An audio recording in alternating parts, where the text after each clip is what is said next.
નમસ્કાર, આપ જોઈ રહ્યા છો નેશન પ્લસ ન્યૂઝ। હું છું આપની સાથે હેતલ ભગત।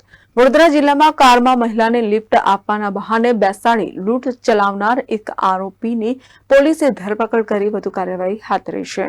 વડોદરા જિલ્લામાં કારમાં મહિલાને લિફ્ટ આપવાના બહાને બેસાડવામાં આવી હતી। મહિલાને કંડારીને બદલે અપહરણ કરીને અન્ય સ્થળે લઈ ગયા હતા। લૂંટારુએ મહિલાના ગળે ચપ્પુ મૂકી 70,000ની લૂંટ કરી હતી। લૂંટારુ લૂંટ કરી મહિલાને માર મારી બેભાન અવસ્થામાં ધુમાડ ફેંકી દીધી હતી।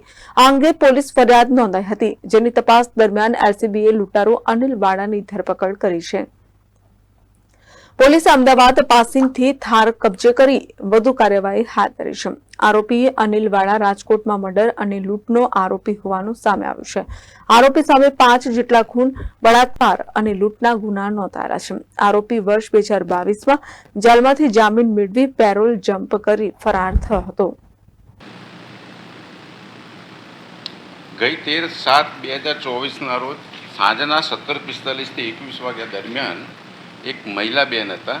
એમને પોર પેટ્રોલિયમ જે રોડ છે આખો એ રોડ ઉપર ઈસામાં આવી રિક્ષામાં બેસાડીને 4 જણા ઈસામાં લઈ ગયા હતા। એમનો મોબાઈલ, એમના કાનના બુટિયા અને 1200 રૂપિયાની લૂંટ કરી એ બાબતની એમણે ફરિયાદ કરી હતી। એમને માર માર્યો હતો એ બાબતની એમણે ફરિયાદ કરી હતી।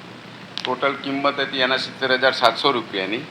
પછી આ ગુનો દાખલ થયો। ગુનો દાખલ થયો એટલે લોકલ પોલીસ તેમજ એલસીબીના પીઆઈ કુણાલ પટેલ તથા એલસીબીના પીએસઆઈ આરબી વણાર તેમજ ભૂત સાહેબ અને સ્ટાફ આ બધું આ ગુનાની તપાસમાં લાગી ગયો હતો। અને લોકો સખત મહેનત કરીને એમને એક બાતમી મળી હતી કે આ ગુનામાં જે એક વપરાયેલી ગાડી છે એ શંકાસ્પદ ગાડી વાઘોડિયા બાજુ છે। એટલે લોકો એ બાજુ તપાસ જઈને વાઘોડિયાથી રતનપુર જવાના ગામ રસ્તો આવે છે ત્યાં લૂંટમાં આ ગુનામાં વપરાયેલી થાર ગાડી એમને મળી આવી હતી।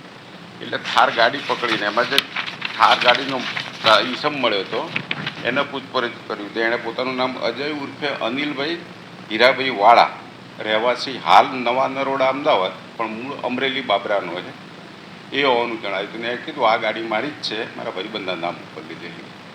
પણ પછી ઈ ગુજકોપમાં બધું સર્ચ કર્યું, બીજી રીતે ચેક કર્યું, ખબર પડી કે આ માણસ તો બહુ મોટો ગુનેગાર છે। અગાઉ 2-3 મર્ડરમાં તેમજ બીજા ગુનાઓમાં સંકળાયેલો હોય। એટલે એની વધુ પૂછપરછ કરતાં એણે સ્વીકાર્યું હતું કે હા, હું આજથી કે 15 દિવસ પહેલાં ત્યાં સુરત બાજુ જતો હતો અને આવતો હતો ત્યારે એક આ બેન ઊભા હતા અને એમણે લિફ્ટ માગી। મેં લિફ્ટ આપી હતી અને વાતચીતમાં એમને મોબાઈલ વાપરવા આપ્યો હતો। એમણે કીધું કે 2,000 રૂપિયા હું મોબાઈલ આપું, પછી કે અત્યારે પૈસા નથી, પછી આપી દઈશ 2-4 દિવસ। અને આ 13 તારીખે પાછો સુરત જતો હતો, સાંજના સમયે જતો એ જ ટાઈમ એટલે યાદ આવ્યું તો કે લાવો પૈસા લઈ લઈએ એમ કરીને પાછો આવ્યો હતો અને પેલા બેનને પાછા બેસાડ્યા અને કંડારી ઉતારવાનું કહીને લઈને નીકળ્યો, પણ કંડારી ઉતાર્યા નહીં, બરોડા બાજુ લઈને આવ્યો અને રસ્તામાં પૈસા બાબતે ઝઘડો થયો। એટલે એ બેનને એણે મોઢે મુક્કા માર્યા, એમનો મોબાઈલ લઈ લીધો, 1200 રૂપિયા લૂંટી લીધા, બુટિયા ઉતાર લીધા અને બરોડા એક્સપ્રેસ હાઈવે પેલી બાજુ રસ્તામાં ઉતારીને ભાગી ગયો હતો। આની આટલી પૂછપરછ કરી છે અને એની જોડેથી 1200 રૂપિયા કબજે કર્યા છે આપણે, પ્લસ એના મોબાઈલ, ગુનામાં વપરાયેલ મોબાઈલ, ચોરીમાં ગયેલ 3 મોબાઈલ કબજે કર્યા છે, ગાડી કબજે કરી છે। પછી આનો આખો ગુનાહિત ઇતિહાસ આપણે ચેક કર્યો શું શું આણે ગુના કર્યા છે। તો એણે મૂળ બોટાદ જિલ્લામાં એક ગુનો કર્યો છે, એ 307નો ગુનો કર્યો, 376નો ગુનો કર્યો છે। એમાં પણ મહિલાને મોટરસાઇકલ ઉપર બેસાડી અને લઈ ગયો તો બદકામ કરવાની કોશિશ કરી હતી ને એને સોનાના બુટિયાને બધું લૂંટી લીધું હતું, કૂવામાં ધક્કો મારી દીધો હતો। જોકે મહિલા કૂવામાંથી બહાર નીકળી ગઈ હતી, પણ એક આ ગુનો કર્યો હતો। બીજો એણે રાજકોટ શહેર બી ડિવિઝનમાં એક ગુનો કર્યો હતો, જેમાં 386, 65, 323 મુજબનો હતો। જેમાં કોઈ મહિલાએ જ ફોન કરીને મિતાલી મહેશભાઈ રામાવતને પોતાના ત્યાં બોલાવી એનો વિડીયો બનાવી અને એને લૂંટી લેવા માટે અપહરણ કર્યું હતું ને એણે પૈસા નહોતા આપ્યા તો એનું મર્ડર કરી નાખ્યું। ત્રીજો ગુનો એણે એવો કર્યો હતો કે આ ગુનામાં સેન્ટ્રલ જેલમાં હતો, દરમિયાન રાજકોટ શહેર ગાંધીગ્રામ પોલીસ સ્ટેશનમાં ગુનો દાખલ 302 થયો હતો। એમાં એણે પ્રવીણભાઈ ચૌહાણ નામના માણસનું દસ્તાવેજ બનાવવા બાબતે થઈ એક સ્ત્રી સાથે મળીને મર્ડર કરી દીધું હતું। તે બાદ રાજકોટ શહેર એ ડિવિઝનમાં પણ એના વિરુદ્ધ 392 મુજબનો ગુનો દાખલ થયો છે, જેમાં અર્જુનભાઈ રમેશભાઈ પોપટ સાથે ઝઘડો કરીને લૂંટ કરી લીધી હતી। તેમજ રાજકોટ ગ્રામ્ય લોધિકા પોલીસ સ્ટેશનમાં 302નો ગુનો દાખલ થયો છે, જેમાં પણ એણે જુનાગઢ બાજુ એક સ્ત્રીને જવું હતું, મોટરસાઇકલ ઉપર લિફ્ટ આપી લઈ ગયો અને પાછો બદકામ કરવાના ઈરાદે એને કોશિશ કરી, ના પડી ગળું દબાઈને એને મારી નાખી હતી। અને આ રીતે આણે 4-5 મોટા મોટા ગુના કરેલા છે। અને આની એક એમો રહી છે કે કોઈ પણ સ્ત્રીને લિફ્ટ આપવાના બાને લઈ લેવાની અને પછી એની જોડે બદકામ કરવાનું, સ્ત્રી પ્રતિકાર કરે તો એને મારી નાખવાની, એને જે પહેરેલા એની જોડે જે વસ્તુ બધી લૂંટી લેવાની। આ ઈસમ છેલ્લે 2022થી જેલમાંથી જામીન પેરોલ ઉપર છૂટ્યો, ત્યાંથી હાજર જ નથી, એટલે પેરોલ ઉપર કંટ્રોલ. હવે એને આજરોજ પકડેલો છે, એરેસ્ટ કર્યો છે. હવે એની પૂછપરછ વધારે કરીએ છીએ કે આ સિવાય કોણ કોણ ગુના કર્યા છે.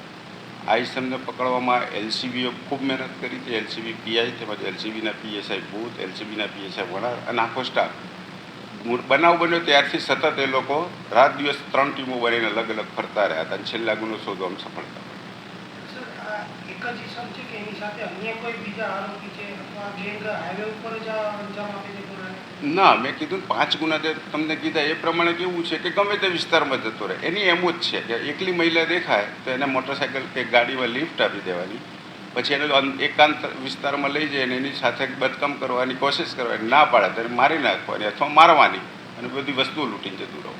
મદદગારીમાં અન્ય કોઈ આરોપી કે કોઈ ખરું? હાલ પૂરતું તો કોઈ છે નહીં, કારણ કે ફરિયાદી જ ના પાડી છે. અત્યારે તો અમે પૂછ્યું ના પાડે છે, છતાં અમે તપાસ એ બાબતમાં કરી રહ્યા છીએ. આજે આરોપી જે માનસિક વિકૃત કેવી રીતના સ્વચ્છ છે કે આમ તો સ્વચ્છ જ છે, પણ એની એમો એવી છે એટલે આપણે એવું કહી શકીએ. કઈ પકડશે? મેં કીધું ને વાઘોડિયા રોડ ઉપર છે. કેમેરામેન નવનીત પરમારની સાથે Satyam Nevashkar, nation plus news, Vadodara.